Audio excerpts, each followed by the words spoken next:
कहानियाँ, किस्से हमारे जीवन का एक अभिन्न हिस्सा हैं। क्या आपको लगता है कि जो भी सदियों का ज्ञान हम इंसान अपने साथ लिए हुए आ रहे हैं, यह संभव था बिना किसी कहानियों के? कुछ कहानियाँ हमें गुदगुदाती हैं, कुछ जीवन के सबक सिखाती हैं और कुछ हमें रूह तक कँपा देती हैं। इस चैनल पर आपको ऐसे हर तरह की कहानियों का एक अंबार मिलेगा, क्योंकि मैं खुद एक कहानी हूँ, जो सिर्फ आप सुनने वालों के मन में रहता हूँ। मेरा यह भरसक प्रयास रहेगा कि आपको कुछ देर के लिए ही सही, पर मैं ले जा सकूं मेरी कहानियों की दुनिया में। आज की कहानी मेरी पहली प्रस्तुति है, तो जाहिर है कि कुछ त्रुटियां भी होंगी। इसके लिए अग्रिम क्षमा। पर यदि मैं और आप इस सफर पर चलते रहें, तो धीरे धीरे मैं कुछ ऐसे कंटेंट आप तक पहुंचाऊंगा जिनसे आप सीधा जुड़ सकेंगे। दोस्तों, आज की कहानी है ब्रह्म राक्षस के बारे में। ब्रह्म राक्षस के बारे में आपको थोड़ा सा बता दूं। कोई ज्ञानी व्यक्ति जिसे वेदों और पुराणों का ज्ञान हो, यदि किसी कारण से पथभ्रष्ट हो जाए या उसकी कोई तीव्र इच्छा पूरी होने से पहले ही उसकी मृत्यु हो जाए, तो मृत्यु के बाद ऐसे लोग ब्रह्म राक्षस का रूप धारण करते हैं। दोस्तों, ब्रह्म राक्षस का उल्लेख हमारे पुराणों जैसे पद्म पुराण में भी देखने को मिलता है। कहा जाता है कि ये बहुत ही भयानक और शक्तिशाली होते हैं, जिन पर काबू पाना लगभग असंभव है। अब बात करते हैं उस गांव गोरा मानपुर की, जिसे एक ब्रह्म राक्षस के प्रकोप का सामना करना पड़ा था। गोरामानपुर उत्तराखंड में स्थित एक गांव था। यहाँ के लोग सरल और खुशहाली में गुजर बसर करते थे। अब चूंकि गांव की पृष्ठभूमि थी, तो यहाँ भक्ति भावना और पूजा पाठ से लोग ओत-प्रोत रहते थे। पर अचानक इस गांव में कुछ बदल गया। जिन चेहरों पर सुकून और खुशी रहती थी, उन चेहरों पर अब एक अजीब डर मंडराने लगा। मातमनुमा माहौल बन गया था वहाँ। आइए जानते हैं आखिर क्या हुआ था। त्रिभुवन दास गोरामानपुर के एक कुलीन ब्राह्मण अपनी माँ गंगा देवी के साथ एक छोटे से घर में रहते थे। त्रिभुवन दास प्रतिभाशाली व्यक्तित्व के धनी थे। वे न केवल धार्मिक ग्रंथों के ज्ञाता थे, बल्कि अपनी बुद्धिमत्ता से पूरे गांव में भी सम्मानित थे। उनकी पुरखों की थोड़ी सी जमीन गांव के एकदम बीचों बीच थी। त्रिभुवन दास उसी जमीन पर खेती बाड़ी करते और पूजा पाठ से जो मिलता उसी से अपना और अपनी माँ का पालन करते थे। जब कोई पूछता शादी कब करेंगे, तो वे मुस्कुराकर कहते भाई राम जाने।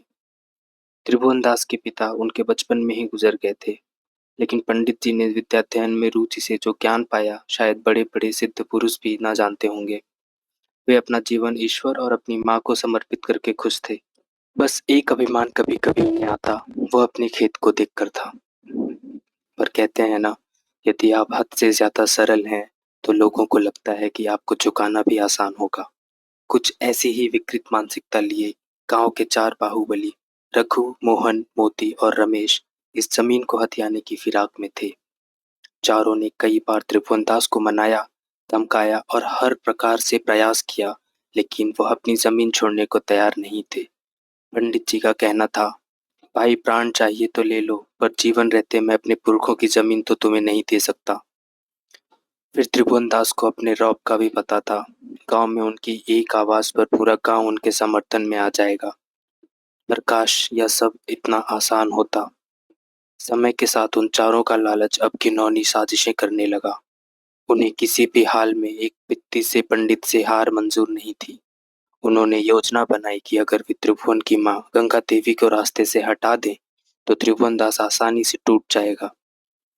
एक रात जब त्रिभुवन दास कहीं गांव के दूर सत्संग में गए हुए थे, चारों ने साजिश के तहत गंगा देवी के घर में आग लगा दी। थोड़ी ही देर में आग ने पूरे घर को अपनी चपेट में ले लिया। गंगा देवी की दर्दनाक चीखें चारों तरफ गूंज उठी। जब तक गांव वालों को पता चला और सब पानी लेकर दौड़े, तब तक गंगा देवी उस आग में जलकर मर चुकी थी। सुबह तक वहां सिर्फ राख का ढेर बचा था। गंगा देवी की मौत इतनी भयावह थी कि अंतिम संस्कार करने के लिए भी कुछ नहीं बचा था। पूरा गांव में सन्नाटा पसरा हुआ था, क्योंकि ऐसा कुछ असाधारण होना उनकी कल्पना के भी परे था। रघु और उसके दोस्त उसी शाम गांव के चौराहे पर मिले।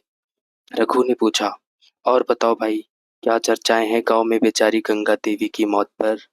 रमेश बोला, कुछ नहीं, सबको यह बस एक दुर्घटना लग रही है। लोग कहानियां बना रहे हैं कि चूल्हे की आग बुझी नहीं होगी और हवा से पूरे घर में आग लग गई होगी। मोहन बोला, चलो अच्छा है, देखते हैं अब पंडित की ऐंठन कम होगी या नहीं। चारों ने यही मन बनाया कि पंडित त्रिभुवन के लौटने के बाद एक बार फिर से उन पर दबाव बनाएंगे, तो शायद जमीन उनके नाम हो जाएगी। कुछ दिनों बाद जब त्रिभुवन दास लौटे और यह सब हाल जाना, तो उनके होश का ठिकाना न रहा। उन्होंने सपने में भी नहीं सोचा था कि उनका आधार इस तरह अचानक उनसे छिन जाएगा। उन्होंने कुछ कहा नहीं, बस गांव के ही मंदिर की ओर चले गए। अब उनका अधिकांश समय भक्ति, साधना और प्रवचन में बीतने लगा। त्रिभुवन दास ने खेतों की तरफ जाना भी छोड़ दिया था। इस सब का फायदा उठाकर रघु हर रोज सुबह शाम उनको मिलता और चर्चा करता कि खेत ऐसे बड़े बड़े बंजर हो जाएंगे इत्यादि। त्रिभुवन दास समझते तो थे कि रघु को जमीन चाहिए, पर उनके मन में उस जमीन को लेकर कुछ और ही योजनाएं थीं। एक दिन उन्होंने गांव के सरपंच से मिलकर ये बात की कि उनकी जो जमीन है वो उसे सार्वजनिक घोषित करके वहां पे अपनी माँ के नाम से एक विद्यालय बनवाना चाहते हैं। सरपंच रघु का ही बड़ा भाई था। मन में तो वो बहुत खुश हुआ कि चलो विद्यालय के नाम पर जमीन उनकी हो जाएगी, पर पंडित के सामने बनावटी दुख चेहरे पर लाते हुए बोला, महात्मन, आप सचमुच में धन्य हैं। इतना त्याग, इतना समर्पण आप जैसा कोई महात्मा ही कर सकता है। त्रिभुवन दास मुस्कुराए और बोले, सरपंच जी, सब राम की माया है, पर आप जितना शीघ्र हो सके काम शुरू करा दें। उसी शाम रघु अपने दोस्तों के साथ बैठा शराब पी रहा था। तभी सरपंच वहां आया और उन लोगों से बोला, तुम यहाँ जश्न मनाओ, उधर पंडित की जमीन हाथ से गई समझो। रघु चौंक पड़ा और बोला, ये क्या कह रहे हैं आप भाई साहब? सरपंच बोला, वह अपनी जमीन पर उसकी माँ के नाम से विद्यालय बनवाना चाहता है। रघु का चेहरा तमतमा उठा। नशे में झूमते हुए बोला, इस पंडित के भी दिन पूरे हो चुके हैं। वो गुस्से में वहां से मंदिर की ओर जाने लगा और इशारे से मोहन, मोती और रमेश को भी अपने पीछे बुला लिया। जब वो मंदिर पहुंचे तो त्रिभुवन पंडित एकदम बेखबर सो रहे थे। उन चारों ने जबरदस्ती उनका हाथ, पैर और मुंह बांध दिया ताकि पंडित ज्यादा शोर या प्रतिरोध ना कर सके। इसके बाद वे पंडित को जंगल में ले गए। वहां उन्होंने जबरदस्ती कुछ कागज पर दस्तखत कराए। पंडित जी ने पूछा, क्या चाहते हो तुम लोग और ये सब क्यों कर रहे हो? रमेश बोला, अरे पंडित, तू कितना ढोंगी है रे। एक जमीन के लिए तूने अपनी माँ की बलि चढ़ा दी।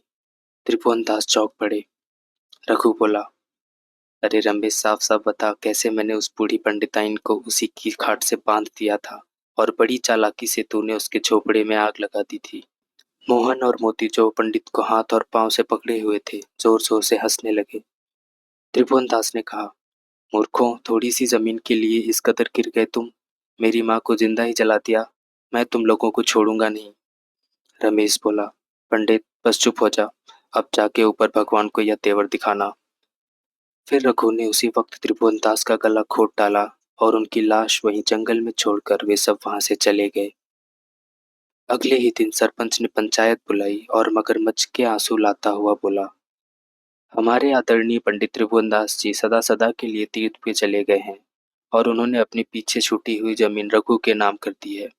गांव वाले भोले भाले तो थे, पर उन्हें भी किसी साजिश की बू आने लगी थी।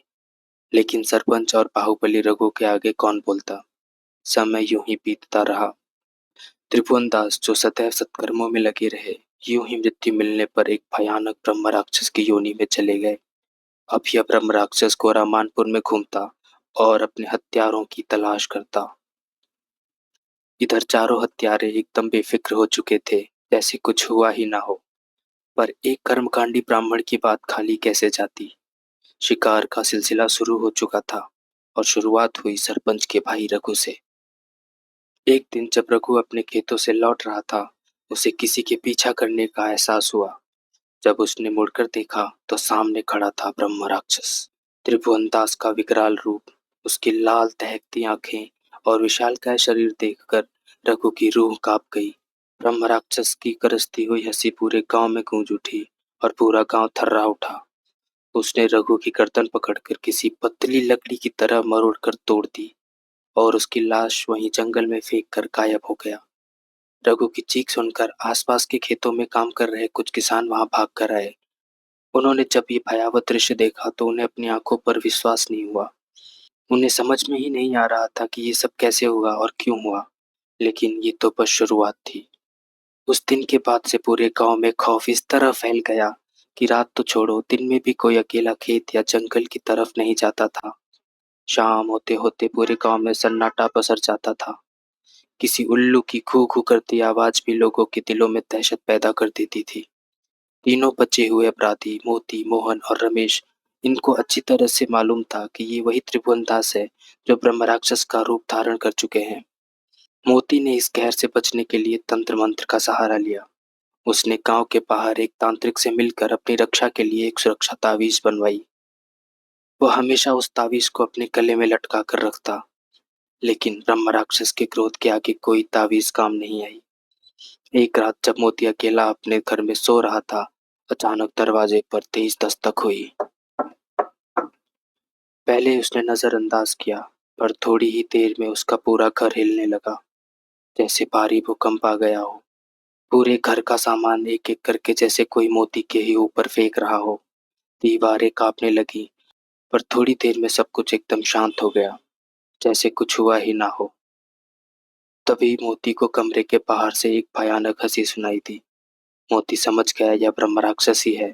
उसने अपनी ताबीज जोर से पकड़ी और आंखें मूंद कर कोई मंत्र फुसफुसाने लगा। मोती को एहसास हुआ कि जैसे वो हंसी अब उसके पास आ रही हो। थोड़ी देर बाद मोती ने जब आंखें खोली तो उसे एक बड़ा सा खौफनाक सर बिना धड़ के दिखाई दिया, जिसकी पोपली आंखों से खून टपक रहा था और चेहरा ऐसा लग रहा था जैसे कोई जानवर नोच नोच कर खा गया हो। ये सब देखकर मोती चीख उठा और उसे महसूस हुआ कि जैसे उसके गले से आवाज ही गायब हो गई हो। अचानक मोती ने जोर का धक्का महसूस किया और कमरे की दीवार में जाकर चिपक सा गया। तभी वह भयानक चेहरा एक आग का गोला बन गया और पूरे घर को जला डाला। थोड़ी ही देर में आग की लपटें आसमान को छूने लगी और मोती हमेशा हमेशा के लिए खाक के सुपुर्द हो गया। अब सिर्फ मोहन और रमेश ही बचे थे। इन दोनों को समझ आ गया था कि ब्रह्म राक्षस अब उन्हें भी नहीं छोड़ेगा। वे अपने घरों में ही कैद होकर रहते थे। जब कुछ दिन ऐसे ही बीत गए तो एक शाम मोहन रमेश से मिलने आया और बोला, भाई हम कब तक ऐसे चिपकर रहेंगे और डर डर के जीते रहेंगे। हमें इसका कुछ हल निकालना होगा। रमेश ने कहा, बात तो तुम्हारी सही है, पर हम कर क्या सकते हैं। मोहन बोला, कुछ दिनों के लिए गांव से बाहर चले जाते हैं और बाहर कोई पूजा पाठ करा के जब सब शांत हो जाएगा तब वापस आते हैं। रमेश को यह बात सही लगी और दोनों एक दिन योजना बनाकर गांव के बाहर की ओर चल पड़े। जैसे ही वो जंगल के रास्तों से गुजरे, अचानक उन्हें एक अजीब मनहूसियत सी महसूस हुई। उनके चारों तरफ घना कोहरा छा गया था। उन्हें महसूस हुआ जैसे सारा जंगल थम सा गया हो। चिड़ियों की चहचहाने की आवाज भी नदारद थी। तभी सामने की एक झाड़ी हिले, जैसे कोई बड़ा सा जानवर उसके पीछे छुपने की कोशिश कर रहा हो। दोनों ने ध्यान से झाड़ी की ओर देखा। तभी उसमें से गुर्राहट की आवाज आई और चारों तरफ एक आवाज गूंज उठी, सब राम की माया है। इस बार ब्रह्म राक्षस का आगमन एक बड़े से काले भेड़िए के रूप में था, जिसकी लाल आंखें थी। रमेश और मोहन के जैसे पैरों तले जमीन खिसक गई। अब तीनों आमने सामने थे। रमेश बड़ी चतुराई से कुछ कदम पीछे की ओर लेकर भागने लगा, लेकिन भेड़िया तुरंत उसकी ओर झपटा और उसके शरीर को अस्त व्यस्त कर दिया। रमेश की दर्दनाक चीख से पूरा जंगल थर्रा उठा। मोहन तो जैसे हिल ही नहीं पा रहा हो। भेड़िया उसकी ओर लपका और मोहन की चीख सुनाई पड़ी। इसके बाद जंगल फिर से एकदम शांत हो गया। उनकी मौत इतनी भयानक थी कि उनके शवों को भी पहचानना मुश्किल हो गया था। मोहन और रमेश की मौत के बाद गांव वालों ने समझ लिया कि गोरामानपुर अब एक श्रापित गांव बन चुका है। अगर जल्दी कोई उपाय नहीं किया गया तो सबके सब मारे जाएंगे। दिन ब दिन ब्रह्मा राक्षस का प्रकोप और भी प्रचंड रूप धारण करने लगा था। उन चारों कातिलों की मौत के बाद भी कुछ सही नहीं हुआ। सरपंच भी ब्रह्म राक्षस के प्रकोप से बच नहीं सका। उसकी कमर के नीचे का हिस्सा बेकार हो गया और एक रात उसके सपने में त्रिभुवन दास आए। त्रिभुवन दास ने सरपंच से कहा, सरपंच, एक और मौका देता हूँ तुझे। मेरी इच्छा पूरी कर या तो अपने पूरे परिवार को मरते हुए देख। अगले ही दिन सरपंच ने गांव में एक शांति पूजा रखवाई और उसी दिन से त्रिभुवन दास की जमीन पर विद्यालय बनाने का काम शुरू हुआ। तब जाकर कहीं त्रिभुवन दास का कोप शांत हुआ। लेकिन कहते हैं, आज भी अगर उस गांव में कोई गलत काम करता है तो उसे ब्रह्म राक्षस का सामना करना पड़ता है।